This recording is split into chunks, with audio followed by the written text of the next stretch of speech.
Hello and welcome to episode 4 of the Awaken Life podcast. Today we are super excited to share with you how to achieve a yoga-like release off of the mat.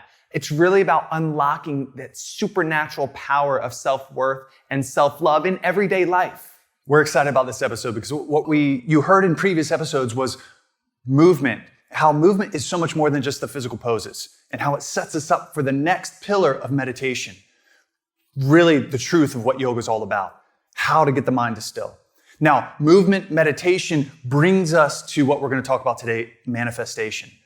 This is the Awaken Life formula. Move, meditate, manifest. It is the key to achieving an awakened life. We're excited for it. Let's jump on over.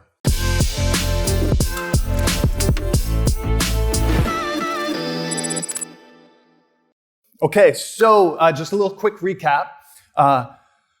The Awaken Life formula, so this is what we're teaching you guys. The Awaken Life formula, it is movement, meditation, and manifestation. The 3 components to yoga that are not taught. Everybody focuses on this first component, and it's spouted in yoga that this first component, if all you have to do is move, get on your mat and do yoga, and everything will happen for you. You'll have better relationships and better lives, and you'll find your dream work, and everything will fall into place. And we very quickly can get disillusioned because we're missing the other parts that are so important, right? When we start to connect, right? I talked about this a few days ago about the movement. Like when we use a systematic framework, a systematic methodology to move our bodies, we will keep our bodies young. It's not about doing gymnastics. It's about staying youthful and energized, right? So that I can do the things I love to do all the way up to the end of my life, right? Play with my kids and surf and do jujitsu, play, right? Be able to play in these bodies, right? They shouldn't fall apart as we get older. The other big component to movement that I talked about was that how it's such a beautiful catalyst to teach us how to become focused, right? To create that awareness that is necessary for the next stage of meditation. Right? Chris talked about this yesterday in meditation, about how meditation is vital because we get caught in these negative feedback loops. And it's part of nature. Our species survived and lived as long as it has because our ancestors focused on the negative, right? And the negative back then was a tiger jumping out and eating me. The negative back then was noticing the snake over the flower, right? And so, but our old brains still have that. Now we don't have bears and tigers jumping out, snakes jumping out at us. We have an argument we had with our significant other. We have a traffic jam. We have our employer saying something funky to us. We have these little things in life that the simulator, still working off the old programming that it has for millions of years, takes that into a simulation, and we get caught in these negative feedback loops. And so where Chris was going with this is when we establish meditation as the second pillar to the foundation of this, we're able to shift, like that tool of programming the mind works whether it's negative or positive, and we can shift it in a way that allows it to be positive. And this is the next step into what I want to talk about today, which is manifestation, which gives us, when we get all these components aligned, it gives us the ability to live an awakened life. And that's what it's all about. How do we live an awakened life? So, day 4, you guys ready for this? I'm excited. Here we go. So, day 4. And we titled day 4, Achieving Yoga-Like Release Off the Mat, Unlocking the Supernatural Power of Self-Worth and Self-Love in Our Everyday Life. This comes down to, and as you can see, like the movement is about the body, meditation is about the mind, manifestation is about the heart. What I'm going to talk about today is the way of filling our hearts with a purpose, so that I become passionate and so that I have the drive to take action, right? So that I have power in my life. And so this is all about the heart. Right? What does it take to manifest your dreams? Emotion and heart equals manifestation. Right? Emotion and heart equals manifestation. I'm going to talk about this later, but emotion drives behavior. Right? If I don't have this heart component, I'm not going to take action. I'm not going to be able to move in the direction of my dreams. Even before that, I have to get clear. We'll talk about that in just a moment. So, here we go. Hold on tight, guys. We're going for a ride. Focus equals feeling. Focus equals feeling, right? Whatever I focus on creates a feeling. That feeling creates the experience of living. whatever you hold in your mind on a consistent basis is exactly what you will experience in your life. This is the basis for manifestation, right? What we hold in our mind in a consistent basis is exactly what we will experience in our lives. When Chris and I first started in this path, and I'm sure you guys have heard The Secret, right? There was a book and then a movie. They made a book about the movie, or vice versa, right? That all came out, and it was like, all I have to do is think about $1 million and a check shows up in the mail. Or all I have to do is imagine myself driving my new dream car, and then it somehow shows up in my driveway. They had good teaching in it, but a lot of what happened is people took that and were like, I've tried it and this stuff doesn't work. The law of attraction is BS and The Secret is BS. But it was around that time when that came out that Chris and I were like, well, maybe there's something to this. And what we would do every year, so this was the beginning of manifestation for us. What we would do every year on December 31st, usually pretty inebriated, we would write down on a piece of paper our dream for that year, right? We would write it down and figure out what we wanted. Like, this is a crazy thing. We'd figure it out like 15 minutes before the ball would drop. And so we'd write it down on a piece of paper, and everyone that we were with, we go, okay, we got to write down our intentions for the year. This is our New Year's resolutions. And then we'd have a fire going, and right at 12 o'clock, we would throw those pieces of paper into the fire. And the idea, this is super hippity-dippity, tree-huggy style, so bear with me. And the idea was that in those intentions would burn into the fire, the smoke would go into the ether and out into the universe, and then it would manifest. Guess what happened the next day? I couldn't, besides a hangover, I couldn't remember what I wrote on that piece of paper, right? Or vaguely.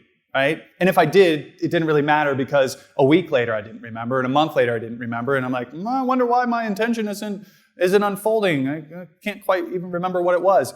So that was kind of the beginning of like the law of attraction.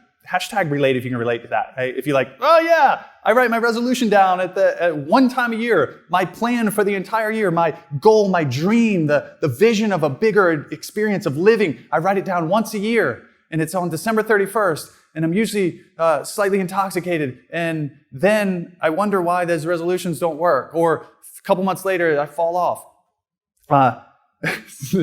So as The Secret came out, we started studying a little bit and realized, okay, maybe there is something to this. And we started realizing, okay, you need to write them down and then have it with you kind of consistently. So our next experience with this is right before we opened up the studios, we wrote down exactly what we wanted in the studios. It was a list of maybe like 10 things or something like that. Chris wrote it and I wrote it. And so then after we wrote it and we read it, and we were talking about it a little bit at a night of that, and then we folded it up and put it away. Didn't look at it again. Didn't even know where it was. Studios opened up and we're doing our thing, and about a year after the studios being open, Chris finds these in his desk, these pages. He's like, dude, look at this. And we looked at what we wrote, and the majority of what we wrote down had come true. So we were like, whoa, that's pretty cool. It motivated us to take it to a deeper level. Now, what we realized in the deeper studying of this stuff, of manifestation, how do I create the life of my dreams? What we realized is I need consistency. I need to read it daily. I need to understand it and see it daily. I'm going to go into the why. We ended up doing this in a bigger way, and literally created the lives that we had, right? Literally created the homes we're living in right now. Literally created the business, the studios, and the work that we do. Right? We deliberately created it. We got very clear on what we wanted to do, how we wanted it to feel, what we wanted it to look like. We dreamed big and we dreamed specific, and then we were consistent in the application of that. And I'll get into the why in just a moment. So, how about right now? Here's the why. So, how things manifest, right? How things manifest.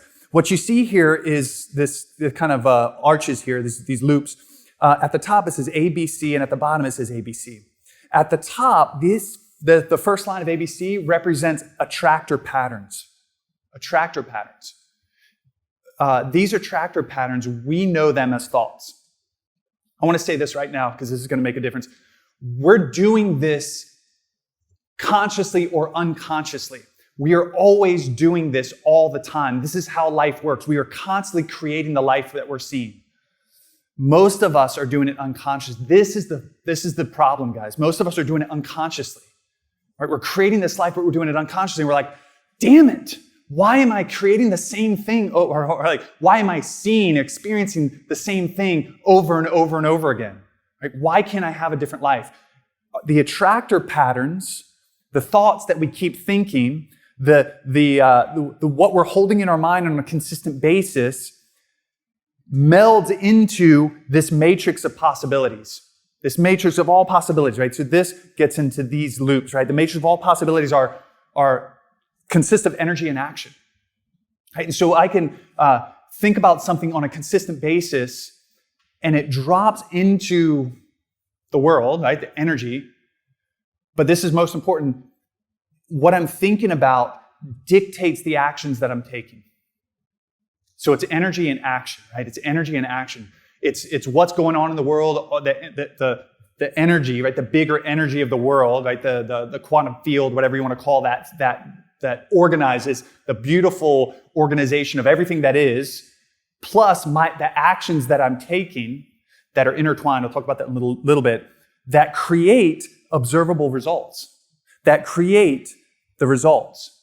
My thoughts plus the energy of everything that is combined, because we're co-creating here, guys, combined with action that I take creates the results. This is happening all the time, whether we like it or not, whether we're conscious of it or not. And what we're saying here is that if we become conscious, if we be awake to it, this is why this is the awakened life. If we awake ourselves up to this ability, this gift, this birthright that you have, you're able to do it on purpose. You're able to create the life that you see in your mind, that you visualize, that you see yourself living, right? That you actually wrote down as homework, right, the other day. So, good. Give me a thumbs up. Hit the heart button or the like button, the thumbs up button if you're feeling this, if you're clear, if you're like, oh, yes, this is it. This is I understand. All right, so we'll flip the page here. This brings us to the Ras receptors. Ras, R-A-S, stands for the reticular activating system. It is part of the brain that, there are receptors in the part of the brain that highlight the things in our environment that we tell it to highlight. And here's where it ties back in. What we hold in our mind on a consistent basis is how we experience our lives.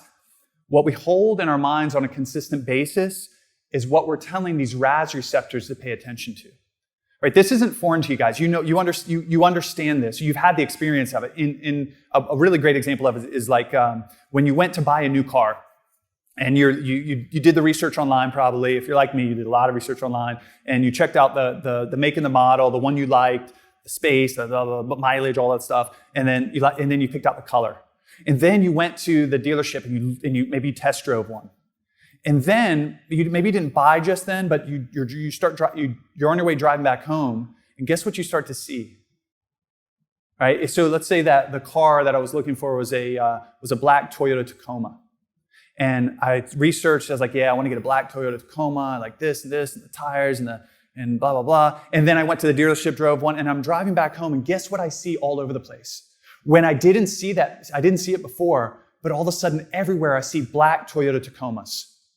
All of a sudden, what the hell just happened? Did everyone all of a sudden buy a black Toyota Tacoma and started driving it around right then? Like, how does that happen? No, they were already there. Your environment already has everything in it already. We just haven't told the Ras receptors to pay attention to it until we do. Until we say, Ras receptors, I really like this. Pay attention to it. This is important to me. Pay attention to it. And all of a sudden, you see it everywhere. This is how the Ras receptors work. And this is how we consciously create what it is that we want to see, where we want to go, the direction of our lives, and what we want to manifest in our lives. We begin on a consistent basis. It comes back down to that story about like burning our intentions and not really thinking about it, or writing the intention down and putting it away and never reading it, right? When we do the creation on a consistent basis, when we tell our Ras receptors, hey, this is really important to me, pay attention to it, we start to see it in our environment. And those things start to match. This is where the energy of the universe, like the quantum soup that we are all in all the time, this is where it starts to co-create our lives. And what I mean by that is it's there, right? We just haven't told our brains, pay attention to it. So that when that conversation comes up, that, oh yeah, I was really thinking about it, it moves us in a direction. We see that thing that moves us in a direction. Right? It takes us into that space. So this is how creation can work for us or against us. If we're not conscious, guys, if we're not conscious, this will be a negative feedback pattern. If we are conscious, this will create the life of our dreams. So there's 4 boxes here. The first one says potential, next one says actions, next one says results, and the last one says beliefs. What happens to us is we have a specific set of beliefs. These beliefs are based, like Chris talked about this here, we can literally take what Chris talked about in the 4 boxes and overlay them on top of this, and it would completely coincide. The beliefs are based off stories. Chris talked about this yesterday. We all have a story that holds a belief. It holds up a belief that we have, right? So we have these sets of beliefs, and these beliefs create the potential that we think we have in our lives, right? The potential. This potential that we believe we have creates the level of action that we take or don't take. Those actions create observable results, right? Observable results, the tongue teaser, right? Create the results in our lives. Those results then create the beliefs. The beliefs then create the potential. The potential creates the actions that we take. The actions that we take creates more results. The results enhance or hold up those beliefs, and then it creates a potential. So, if I use this example of this, like if I believe, right, from my history, I had a bunch of bad relationships, and I believe I'm just unlucky in love. I'm just not. When it comes to love, I don't have what it takes, right? I'm not good at it. Right? I'm just unlucky. I always meet the wrong person. There's my belief, right? This creates a potential of me looking in my environment for that person that I want to spend my life with. This creates the actions. I see someone beautiful. I'm like, nah, I'm unlucky in love. I'm not even going to talk to them. Actions create the results. They walked off. They didn't even look at me. They didn't even smile. And that reinforces the beliefs, and so on and so forth. This works for everything. Another great example of this is Roger Bannister. Right? Roger Bannister, if you guys don't know who Roger Bannister is, in 1954, he was the first man to break the 4-minute mile. And what I mean by that is he ran the 1 mile in 3 minutes and 59.6 seconds, right? Just got in, right? And so he was the very first person to break the 4-minute mile. He did not, so he didn't have any results. He didn't have any results. No one had ever done it before. And so he didn't have anyone to model, and the common belief with everybody is that it's impossible. And so his belief, although he probably had I believe I can do it, I believe I can do it, I believe I can do it, he didn't have anybody to model. The belief in the world was, it's impossible. His potential, because of that belief, his potential, I don't know if I can pull this off. His actions, right? His actions were, it's not gonna happen, and the results are that. Now, what he had to do, so in order for us to break that, especially if it's something like the 4-minute mile, we can't tap into beliefs. That's too hard. We can't tap into potential. That's based off our beliefs. And we can't tap into action. We have to tap into results. This is what Chris spoke about this yesterday, but this is how we bring it back in is we get results in advance. And so what Roger Bannister did, we get results in advance. What Roger Bannister did is he had to visualize himself completing a mile in under 4 minutes. He had to sit still and visualize him completing that 4-minute mile, or that 3 minute and 59 second mile. When we visualize, we create results in advance. those results will shift our belief systems about whether it's possible for us. That shifts the potential. All of a sudden, through visualization, he believed, there's a potential I could do this. I can pull this off. And then he trained his butt off. And he kept training. He's like, I know it. Guys, it wasn't in the body. It wasn't in the mind. I mean, the visualization part may have, but he pulled it into a feeling. He pulled it into his heart. Emotion drives behavior. Roger Bannister got freaking emotional about this. I know he did. He got emotional. He pulled it into his heart so that he could start doing the actions and getting the results. And so in his training, he started getting closer and closer and closer. And all of a sudden, the results started enhancing and shifting his beliefs. Like, oh, this is possible. His beliefs shift his potential. I know I can do it. His actions did boom, boom, boom, boom, boom. Guess what? He pulled it off. He ran the 4-minute mile. Now, here's the crazy part, guys.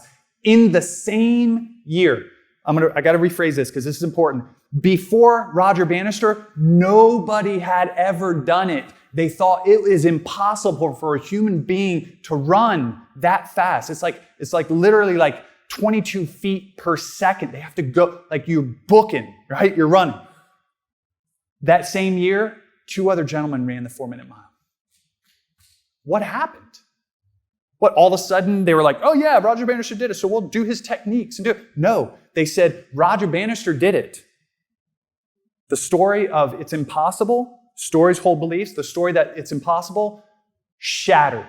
Roger Bannister shattered that story. All of a sudden the belief in the world was, holy smokes, somebody ran the 4-minute mile. It's possible.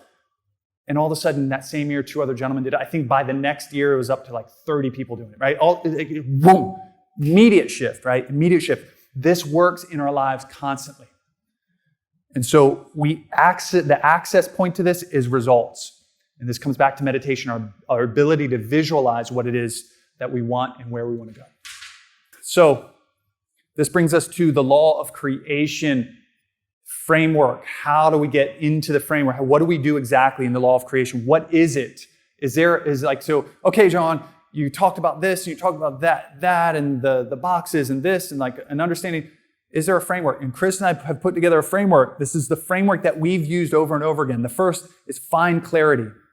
Second is create necessity. I'm going to talk about, unfortunately, the time that we have today. I can't go through all of them and break them down. We can go to the nth degree with all of these, but I'm going to cover these 2 with a little bit more detail today. But find clarity, create necessity, discover limiting beliefs. Right? What is it and that goes back to the 4 boxes. Where are we stuck? And how do we get out of being stuck? Get results in advance. And we talked about that. One of the most powerful ways of getting results in advance is to establish a meditation practice and then shift the meditation practice into visualization practices to help us achieve that. And then 5th is take action. I can understand my purpose and I can have all the passion in the world, but if I don't have power, if I don't have action, if I'm not able to actually take one foot and step in front of the other, move, I'm not going to create anything, right? So taking action, practicing daily, we talked about that. I got to be consistent with it, and there's a framework around that also. And then staying present. And staying present comes back down to my Ras receptors are starting to fire up. Check out my environment. Don't get caught up in the mind stories and sleepwalk my way through life. Open my eyes, look around, talk to people, engage in life as it's happening, because you will start to see your goal, your vision start to manifest in your life. You will see the things that fall into place when they need to fall into place. So I'm going to do a very quick deep dive on this. I really wish I had more time with this. So first, finding clarity. So this is number 1. And finding clarity is important because we got to know where we're going. So the question, what I have up here is, do you know what you want, or are you drifting? Think about this, guys. So I love this analogy. So if I got into a sailboat and I puttered out into the ocean, and then I was like, all right, I'm out in this ocean, and I'm so busy with like swapping the deck, I don't know if that's actual thing anymore. Swapping the deck, I'm tying up knots, I'm doing this. I'm so busy like with the doingness of the boat that I don't ever set a destination. What's going to happen? I'm going to drift. I'm going to sit in that sailboat and just get taken by the waves, get taken by the current, get taken by the storms. Like I'm going to get pulled and taken all over the place. I'll drift. When we get into our boats, we have to know where we're going. So in the years of Chris and I coaching, like one of the biggest things that comes up when we're working with people is because this is one of the first things we ask is, what do you want? And the response is, well, I don't want this, and I don't want that, and I don't want that. So this is the next piece of this. It's like when you get in the boat and you putter out into the ocean, how are you going to get anywhere if you say, well, I don't want to go to the Bahamas, and I don't want to go to Jamaica, and I don't want to go to Barbados, and I don't want to go to Costa Rica, and I don't want to go to Colombia. And you guys get my point, right? Like that doesn't help. But if our negative, and this highlights the negative bias. If I'm thinking about all of the negatives, my mind is saying, I don't want that, and I don't want that, and I don't want that, and I don't want that. That still leaves us drifting, guys. Still leaves us drifting. We have to be very specific. Dream big, dream specific. What is it that you want? What is it that you want? And then the next piece to this is what you want. Here's the reality. We're all chasing feelings. Everything that we want, we're chasing a feeling, right? Like if I want $1 million, I really want $1 million. You don't really want $1 million. You don't want 1 million pieces of paper with dead presidents on it, right? You don't. What you really want is, what does $1 million represent? What's the symbol? We chase symbols all the time. And I want this, and I want that, I want that, because what we're really trying to do is, because that symbol is going to give me a feeling. And so this is important. Like, get super clear on what is the feeling that I want. And a lot of times, the symbol may connect with it. Like if you're like, no, I want $1 million because I want financial security, then maybe getting $1 million will give you some financial security. But maybe $1 million will make you so crazy busy in your work that you don't have time for your family, right? Like the other thing that happens is like, if we're not super clear, like I may like, so let's say that I'm like, well, I want somebody in my life that I can go on walks with, someone that'll cuddle up with me in bed, somebody that when I get home, all they want to do is jump on me and kiss me, and that's really what I want. And all of a sudden, you end up with a dog, right? The dog. We go on walks. It cuddles up in bed with me. When I get home, she jumps up on me and kisses my face, right? Like, no, I don't like. So we also have to get clear on like sometimes saying, no, I want to be specific. This symbol is an actual human being that I can go on walks with and cuddle with and kiss and blah, blah, blah. So you guys get my point. We got to be very clear. There's a system we use for this, but we got to be very clear on, is it a symbol we're chasing? And more importantly, what is the feeling that I'm really looking for that symbol represents? Find clarity. Know where you're going. You have to have a destination. Even if it's a simple destination. You're like, well, I feel content, I'm good. A simple destination.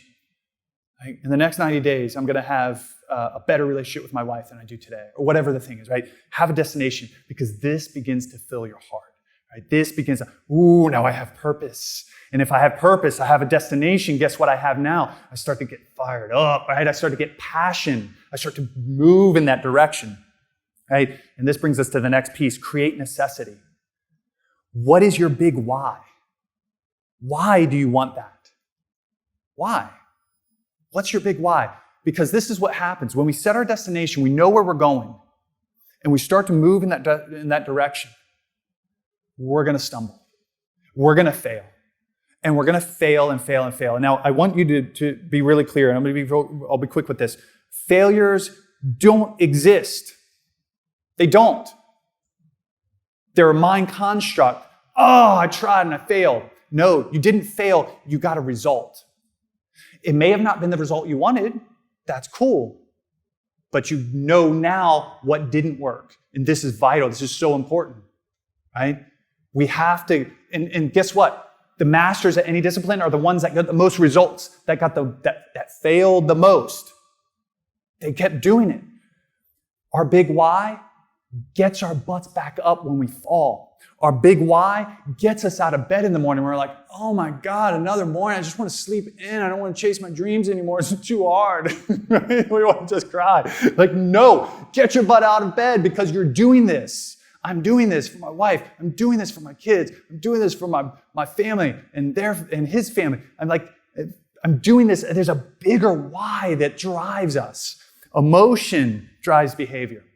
If I can get around that big why, if I can understand this is why I'm doing this. This is why I get up in the morning.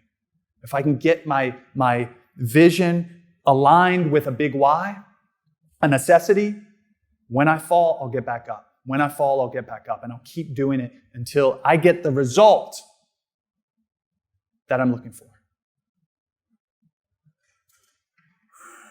So, that's all the time I got for today. I do want to throw some homework at you guys. The homework, so you guys ready?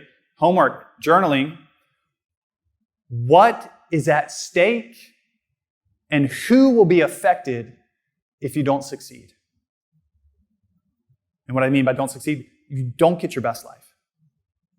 What is at stake and who will be affected if you don't succeed on getting to your best life? Right? Be specific on that, guys. This will start to align you with your bigger why. Why is it that you want what you want, right? Cool?